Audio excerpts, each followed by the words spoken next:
Good evening po. Meron po akong papakita sa inyo. Linis sa labas ng bahay namin. Nakita ko lang siya. Mukha po siyang pufferfish pero bird po yun. Diyan siya nakatira oh. Ayun oh.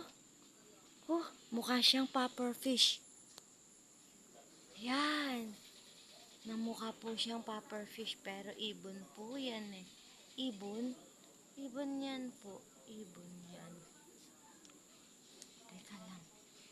Lalakayan ka. Yan. Ano po. Ibon. Para siyang parang sobrang liit niya lang. Sobrang liit lang po niyan. Sobrang liit niya lang. Pero lumaki lang siya kasi nag-ano siya. Yan o. Yan, sobrang liit.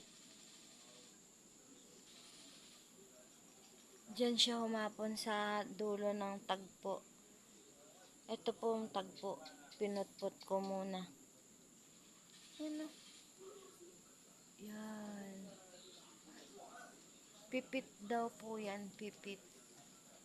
Pero kanina nung maaga pa, parang tingin ko, parang ano siya, parang hummingbird. Ganyan, maganda ang kulay niyan kanina. Maganda ang kulay. Parang hummingbird. Kasi po tago po dyan yun ah. Kasi pumunta na dyan yung giant photos. Dumikit na sa pader. Yan na siya nakatira. Hindi ko po malapitan, baka umalis siya. Kawawa naman.